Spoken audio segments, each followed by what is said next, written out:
ফাল্গুন মাসের শুক্লপক্ষের একাদশী তিথিতে কাশীতে সাড়ম্বরে পালিত হয় রঙ্গভরি একাদশী।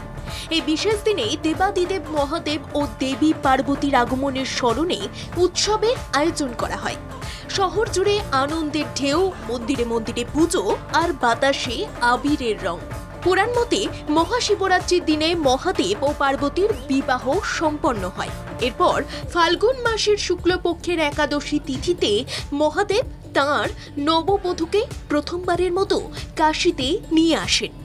দেবতারা ও ভক্তরা তাঁদের ফুলের পাপড়ি ও আবির বর্ষণ করে স্বাগত জানান।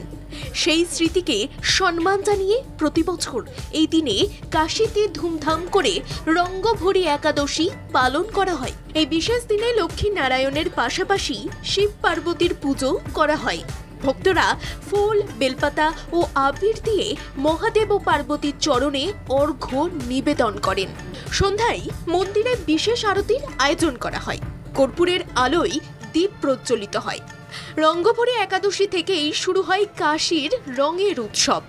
শহরের বিভিন্ন প্রান্তে ভক্তরা একে অপরকে আবির ও গুলাল মাখিয়ে আনন্দ করেন। বিশ্বাস করা হয় এই দিনে শিব পার্বতীর কৃপায় সুখ, সমৃদ্ধি ও ঐশ্বর্য লাভ হয়।